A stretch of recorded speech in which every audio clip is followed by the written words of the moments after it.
A land of colors, chaos, and centuries-old traditions. From majestic palaces to high-tech cities, it dazzles millions with its beauty, culture, and spiritual depth. Tourists flock to the Taj Mahal, snap photos of spice markets, and dance through vibrant festivals. On the surface, it looks like a country rising fast, blending the old with the new in perfect harmony. But behind the postcard images lies a side of India rarely seen, and even more rarely spoken about. Join us as we unveil the dark side of India that they don't want you to know. A land of contrasts. India unfolds like a vast, colorful map filled with surprises at every turn. Stretching across most of South Asia, this nation holds 28 states and 8 union territories, each with its own flavor. New Delhi, built in the 20th century just south of Old Delhi's maze of narrow lanes, acts as the command center for a country that never seems to stop moving. Home to more than 1.4 billion people, India claimed the title of the world's most populous nation in 2023. Now, it's predicted next year, India will surpass China as having the world's largest population. Crowds pulse through city streets, where dozens of languages mix like spices in a simmering pot. Hindi and Bengali share space with Telugu, Marathi, Tamil, and hundreds more. Faces in the crowd tell stories of thousands of ethnic groups, from mountain tribes in the northeast to island communities in the south. In these voices and faces, daily life plays out in a blend of old customs and new ideas. Long before high-speed trains whisk travelers between cities, the Indus civilization thrived from about 2600 to 2000 BCE in the northwest. Its well-planned streets and neat brick homes hint at an ancient love for order and design. As centuries passed, that spark of invention powered breakthroughs in math, astronomy, and art. A distinct cultural thread wove itself around early forms of what would become Hinduism. Later, Buddhism and Jainism emerged here too, adding layers of thought about the mind, the stars, and the purpose of life. Even today, the echoes of those ideas can be found in temple carvings, sacred songs, and the careful geometry of modern buildings.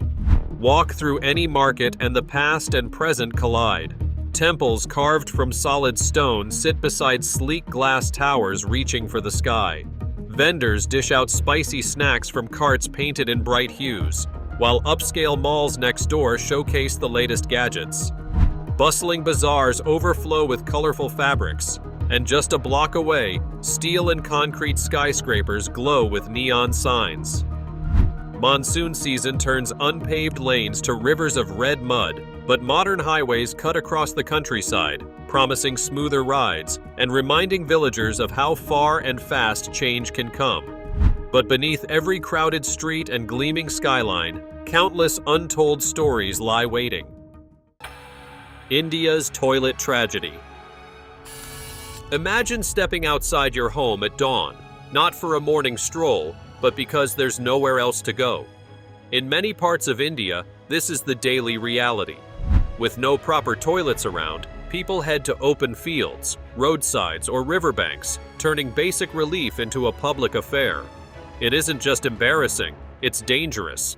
When human waste mingles with drinking water or washes back into villages during rain, diseases like diarrhea and cholera spread easily. What starts as a private need becomes a community health crisis. Recognizing the problem, the government rolled out big plans. India's Prime Minister, 600 million of his countrymen did not have access to a toilet. India accounted for the most people in the world defecating in the open. Cash rewards were offered to families who built toilets. Loud ads and catchy slogans popped up everywhere. One campaign stood out: no toilet, no bride. It flipped traditional marriage customs by telling brides to refuse grooms without a home bathroom. Suddenly, having a toilet became more than just a convenience. It was a ticket to respect and marriage prospects. Progress is showing, but habits die hard. In some villages, people still prefer the open air. Years of going outside to relieve themselves left a mark on routines and beliefs. The new toilets often sit unused, their seats cool and clean, yet lonely. And when they do get used, some designs lead to overflow. Instead of drying out safely, waste pools around homes, creating muddy patches that stink and breed flies. Neighbors avoid these spots, but it doesn't solve the root issue. There's nowhere else for waste to go. Cultural change takes more than building walls and piping. It requires trust and a shift in how people see their own bodies and spaces. Children grow up watching adults do the same thing every day. It's natural to follow along, even if it's unsafe. For toilets to truly become the norm, communities need hands-on learning, showing how a simple seat and a flush can mean cleaner water and fewer sick days. Peers and local leaders play a big role too. When village elders praise a new toilet, neighbors take notice. Slowly, success stories are emerging. Some districts report nearly every family using their home bathroom. Villagers once reluctant have come around, especially when kids stay healthy and school attendance goes up. Yet, millions still wait for good facilities and a nudge to break old habits. The journey ahead may be long, but each new toilet brings a chance for cleaner water, brighter smiles, and a community that no longer has to choose between privacy and health. Shadows beneath the Ghats. A pale mist drifts over the Ganges at dawn, wrapping Varanasi's Ghats in a soft, ghostly veil. In the chilly air, worshippers in bright saris and simple white vests lower themselves into the river, each plunge a hope for a fresh start. As the sun nudges the sky with pink and gold, the city's ancient walls glow warm, earning Varanasi its name, the City of Light. Yet beneath this glowing scene, an unsettling truth runs as deep as the river itself. People, especially young girls, are being sold into a life of misery. Decades ago, women of great talent and grace performed on these very steps. Known as Nagar Vadus, brides of the city, they sang, danced, and guided high society with their art. They were admired, respected, and free to choose. But when British rulers arrived, they stamped out this tradition, branding it immoral. The skilled women who once captivated nobles found themselves out in the cold, forced to sell their bodies just to survive. Today, that hidden trade has grown darker and more twisted. Varanasi may not rival the size of Delhi or Mumbai, but its small corners teem with stories of betrayal and pain. Estimates of India's workers vary wildly, from under 1 million to more than 15 million. But experts agree on one bitter fact. Most did not choose this life. Friends, neighbors, even close family members betray them, lured by quick money or by cruel promises of a better future. In 2020, a study by the London School of Economics uncovered a chilling statistic. 95% of people trafficked in India are forced into prostitution. This isn't a distant problem or a shadowy rumor. It is a brutal reality here, on the steps where prayers rise with the morning sun. Children, more than 1 million of them, are trapped, their childhood stolen in a marketplace that thrives on secrecy. Behind closed doors and hidden in narrow lanes, brothels operate in a legal gray zone. Prostitution itself is legal, but everything that makes it work, pimps, brothel owners, recruiters, is against the law. This twisted setup gives criminals free rein. There are no clear rules, no safe paths to follow. The women and girls caught in this web have no shield from violence, no way to speak out without risking more harm. The storytellers, the dancers, and the dreamers who once filled Varanasi with song now walk a very different path. Many arrive hoping for a job or a fresh start in the City of Light. Instead, they find themselves locked in rooms, their passports taken, their voices silenced. Escape seems impossible when debts stack up, and the promise of freedom is traded for daily bread. Yet pockets of hope flicker through the darkness. Local activists and rescue groups work quietly along the Ghats, offering hot meals, medical care, and a chance to rebuild a life. Every now and then, one of those brave souls breaks free, finding refuge in a shelter or support from volunteers who refuse to let the river's current wash away her spirit. The legend says, Lord Shiva created Varanasi to banish darkness with divine light.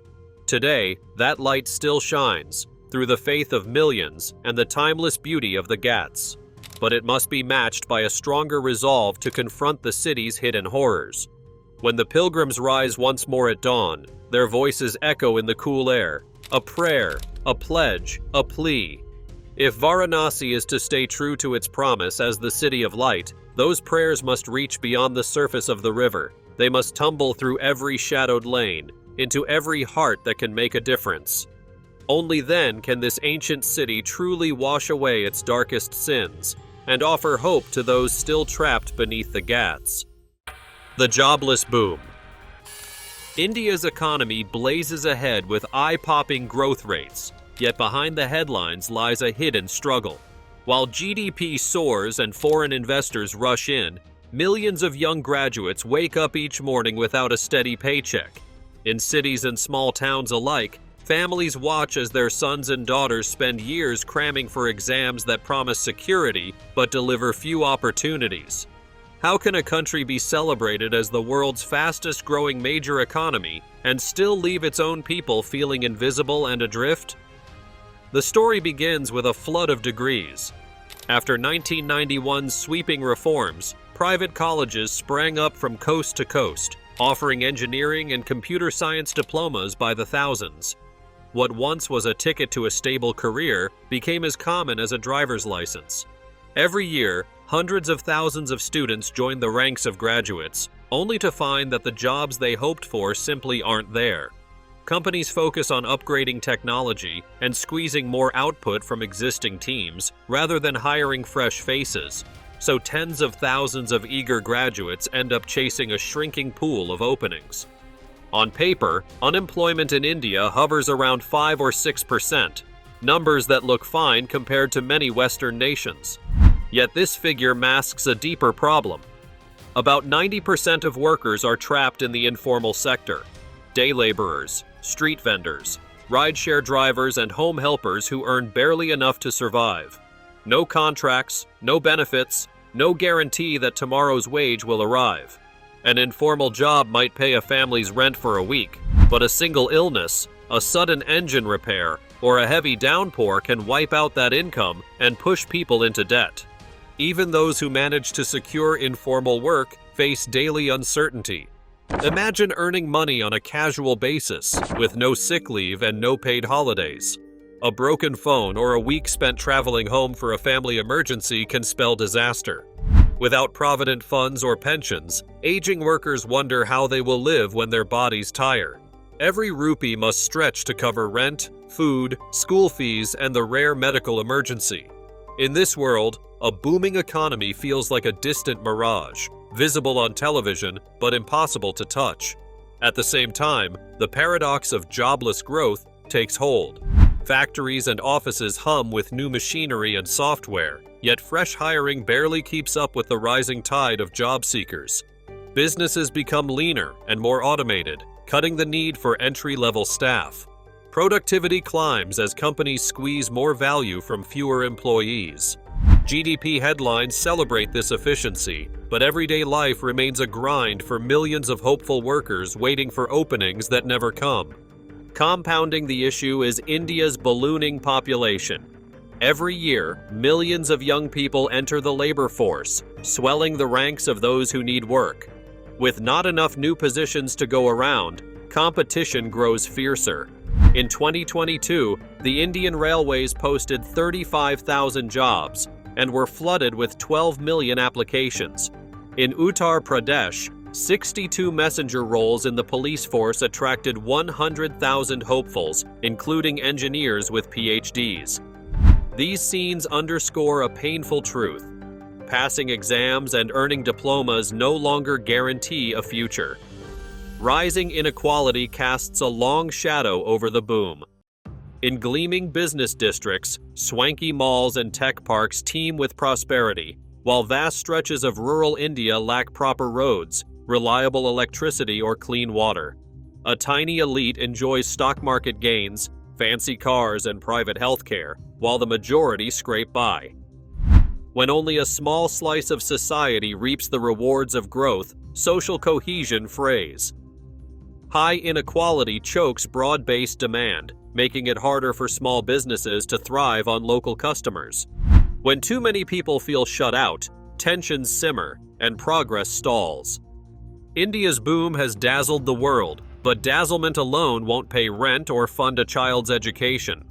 The true test lies in whether the next rupee of growth can reach beyond boardrooms and top-flight startups to touch every corner of the country. Will policymakers tackle the problem of millions of underemployed graduates and the vast informal workforce? Can investments be steered toward jobs-creating industries and social programs that build resilience? The road ahead is steep, but the prize is worth it. A future where growth means real improvements in people's lives, where opportunity is as widespread as optimism, and where the invisible majority finally steps into the light. Until then, India's jobless boom remains a powerful reminder that headline numbers tell only part of the story, and that true progress happens when every citizen can share in the promise of a rising tide. Inside the IIT pressure cooker. Walking into an Indian Institute of Technology feels like stepping onto a launch pad. These top 23 tech schools churn out the country's future leaders, CEOs, innovators, and big thinkers. But behind all that shine, there's a grimmer side that often stays hidden. Getting in is a battle. Every year, over 1 million students sit for the Joint Entrance Exam, JEE, a test so tough that most coaching centers treat it like boot camp. Only about 0.5 of those hopefuls make the cut. That's 0.5%. To put it in perspective, for every 1,000 kids who try, just 5 walk through the IIT gates. Once inside, the pressure doesn't let up. Students juggle 50 to 55 hours of classes, lab work, and project deadlines every week. On top of that, they chase internships, dream of top placements, and juggle sports or music to keep their resumes sparkling. 2 hours of physical education might sound like a break, but when every minute counts, even a jog can feel like a chore.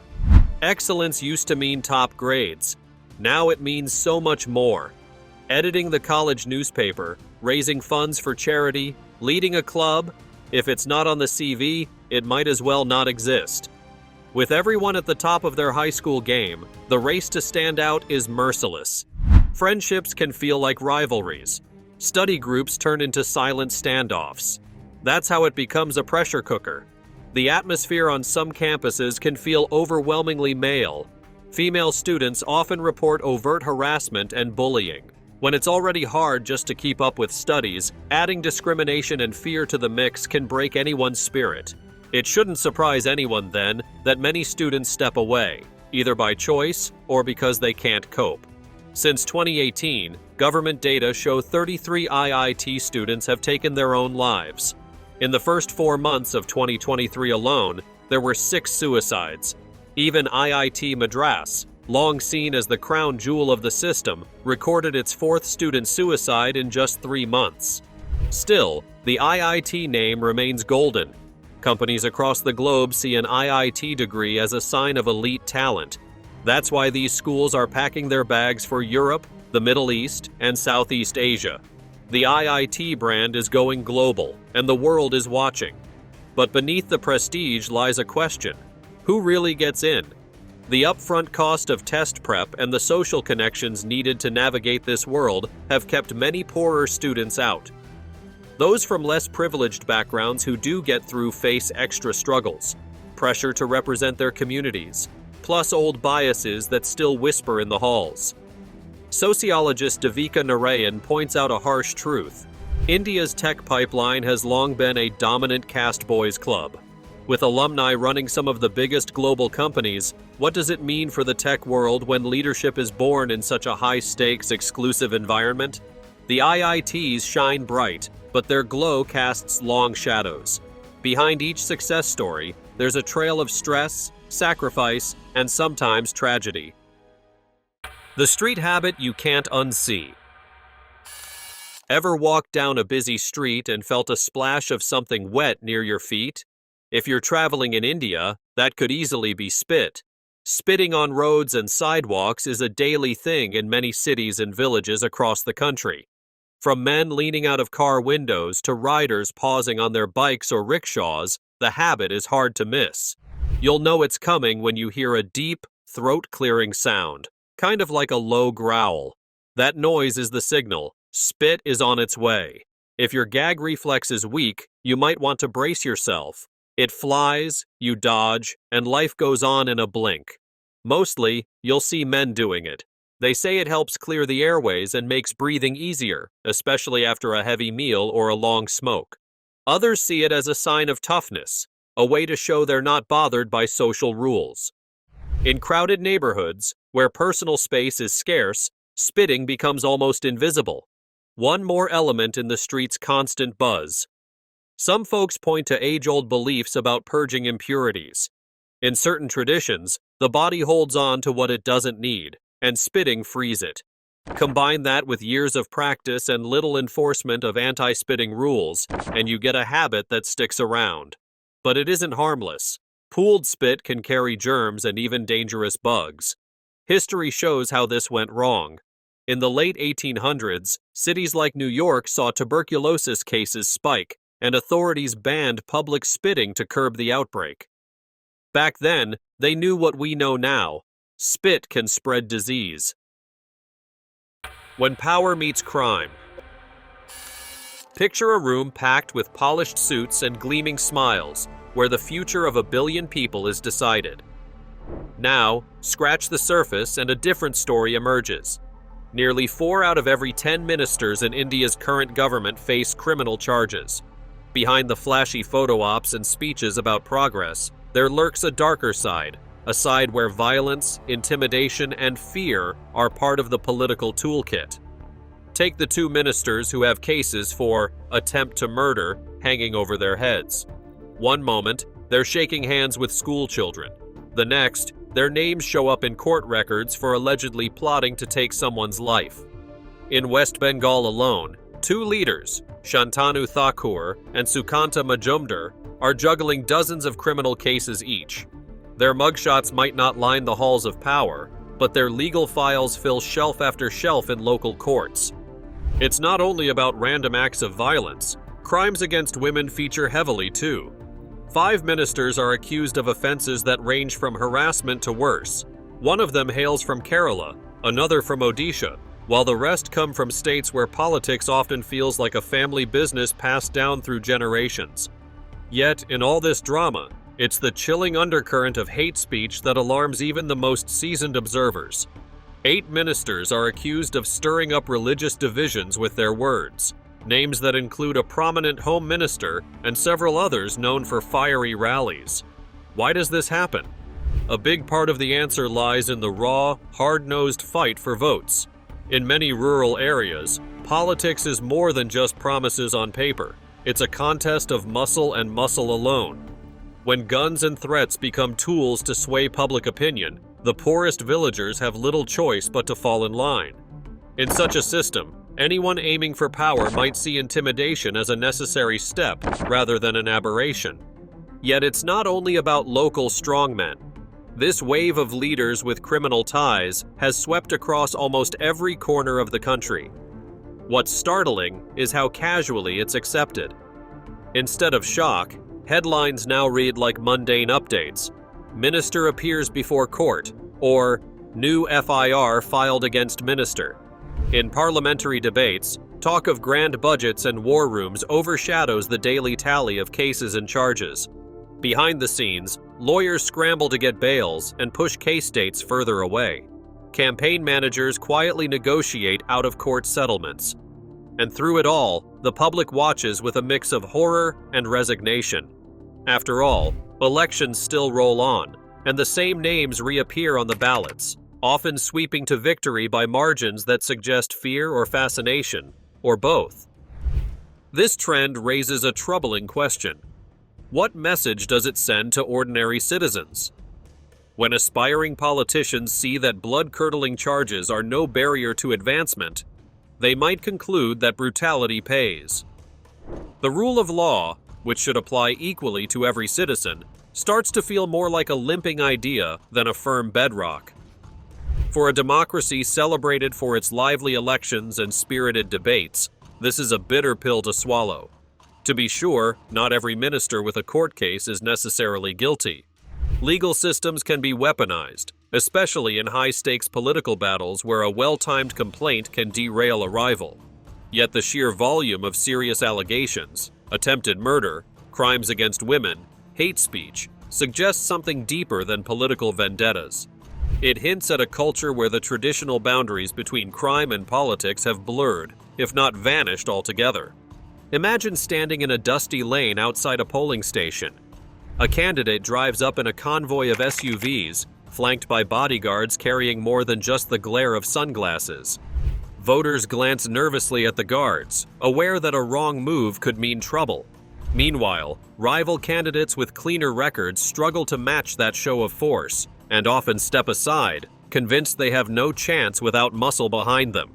This pattern feeds into itself. When elections favor those who can afford both lawyers and thugs, the door closes for honest newcomers from humble backgrounds. Village councils and town halls become arenas for the well-connected. Grassroots voices, long the pride of democracy, grow faint. The country that prides itself on inclusive growth and shining tech hubs finds itself shackled by a stark irony. As the government moves forward in boardrooms, many of its leaders seem stuck in a darker age of politics. Arranged marriages, hidden chains. A wedding day in India can feel like the brightest moment of a young life. Turbans gleam, saris glow, and hopes for a happy future swirl in every bride's glittering eyes. Yet behind the fanfare often lies a story written long before two people ever meet. Families decide who will marry whom, not on love or shared dreams, but on social standing, caste lines, and financial gain. What seems like a celebration of two hearts can hide a system that treats individuals as pawns in a centuries-old chess game. For generations, arranged marriages aim to tie families together rather than unite lovers.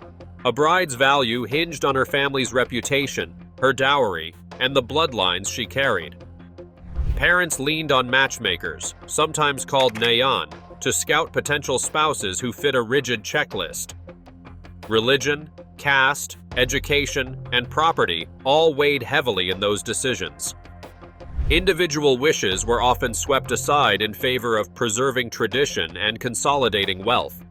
In many cases, daughters found their lives planned out before they even learned to read, their choices traded like assets on a marketplace of alliances.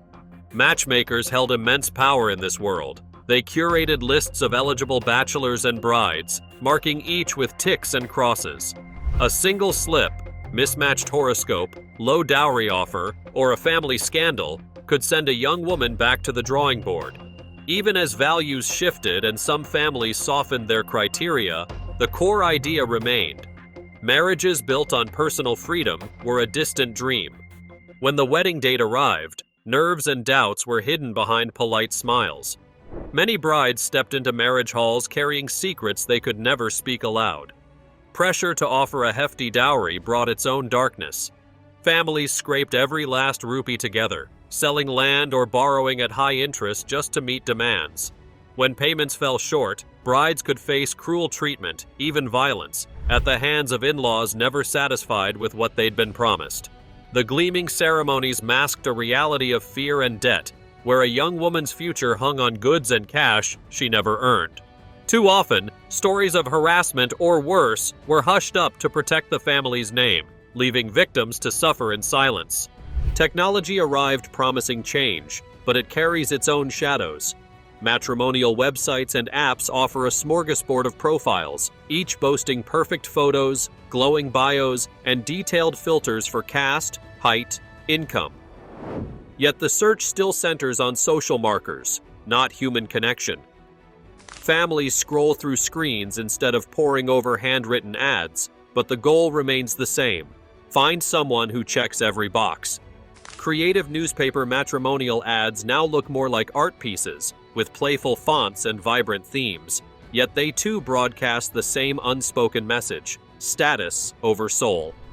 Behind the flashy digital ads and glossy profiles, red flags get buried. A mismatched horoscope or a hint of financial trouble might be hidden or glossed over. Photographs can be edited, family backgrounds exaggerated. When two people finally meet, they discover the gaps between reality and carefully crafted images. What began as an exciting promise can turn into a trap, as individuals realize they've married strangers who fit their parents' wish list more than their own hearts. The cost of these hidden chains shows up in broken homes, mental health struggles, and lives cut short. Some young people feel so cornered by expectation and shame that escape seems impossible. Suicides linked to forced dowry demands still make the news, reminding everyone that tradition can turn deadly. Quiet tears behind closed doors contrast sharply with the jubilant music played at wedding feasts. For every marriage that flourishes, there's another where love never stood a chance against centuries of pressure. It would be easy to shrug and claim this is simply a relic of the past. Yet arranged marriages are alive and well, changing shape but keeping their core intact. Cutting-edge apps haven't dissolved old biases, they've just given them new platforms. Even as some families embrace love marriages, society's expectations linger in whispered conversations and secret hopes.